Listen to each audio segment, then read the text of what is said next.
Hi, this is Randy. We're going to wrap the other half of this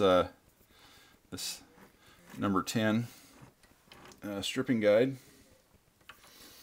I moved it up a little bit closer. Hopefully you can see a little bit better. And so I just make about 3 wraps here. And I'm going to take, it's kind of hard to see there, but I'm going to take that.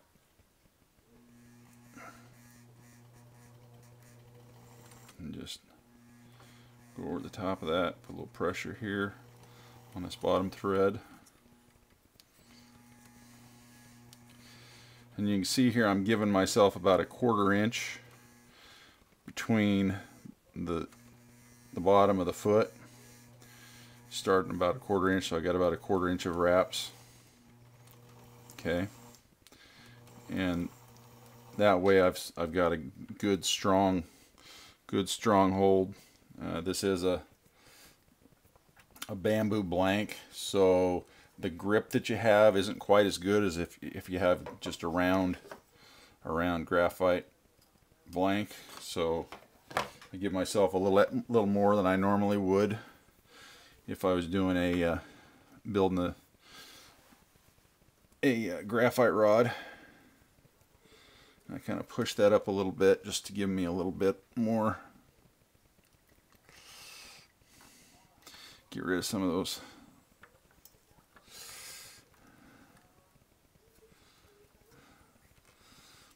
And we'll just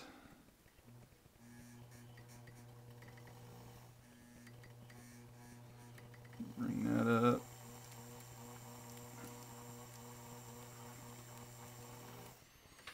There we go.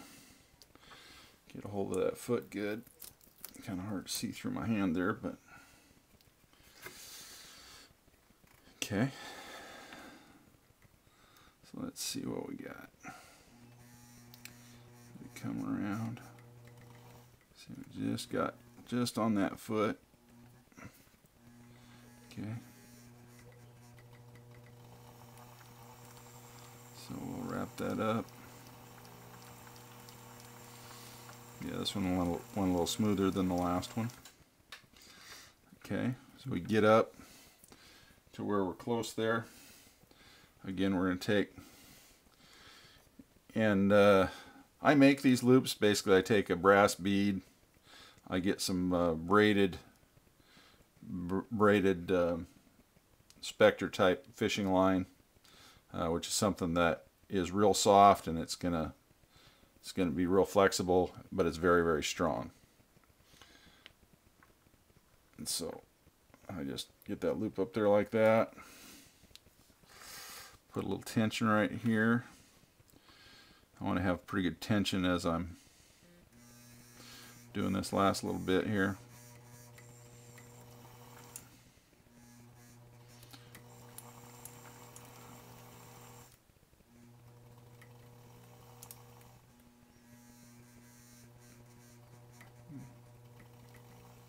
Go one more. Okay. I'm going to stop right there. Reach back, roll that back just a little bit. I'm going to come from underneath and hold that thread. I'm going to take this and let's open that loop up. Go through here like this. Grab hold of that thread. Hold that thread good and tight. And then pull that through. See, in that time it actually kind of shows how the weakness of silk thread, it actually broke off inside there, which should be fine once I put some finish on that. It'll be just fine, but it kind of shows you. Now the other thing that I do here is I want to try and get any of that little fuzzy stuff off there. And the silk is going to tend to be a little fuzzier than nylon would be. So I just take this, kind of reach in there with my thumbnail. Kind of move that around a little bit. Try and get rid of that little gap there. And let's see what we got. So you got a little bit of a gap there. Just kind of push with my thumbnail. Kind of slide back and forth. Try and get rid of that gap.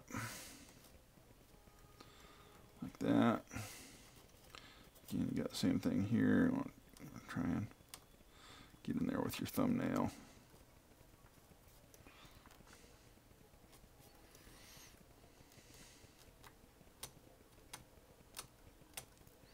There we go. That looks pretty good. Okay. And that's a guide. And if you kind of look, I did basically the same thing there on that guide. And then if you come up here, you can see there's my first snake guide. There's the two, either end of the two ferrules. Did the same thing there. And then the next snake guide on the other side of the ferrules. So anyway, very similar thing, and I'll do that with all of the guides down the rod. So in terms of the equipment that I'm using, this is a power wrapper, power wrapper brand, power wrapper, and basically it's got a drying motor back there. What'll happen is if I was using epoxy, then once I get ready to apply the finish on the wraps, then I would take and use that I think it's a 16 RPM motor. Anyway, so then here you can see, try and get a better picture of that. This is the guide for the support for actually wrapping, and the one on back behind it is where the rod would sit if you were actually applying epoxy. The epoxy takes about 8 to 12 hours to dry, so it has to continuously spin. And so as it's spinning, you're going to use a brush and apply that epoxy, and then it will just continue to spin until it's completely set up. And so you can kind of see that here. We've got single ones, and then on down the line we've got another double one down there. But anyway, it gives you a little bit of an idea. And then we've just got I'm just using a foot switch to actually actuate the motor for the wrapper itself. But anyway, that's a little bit about what we're doing here. So anyway,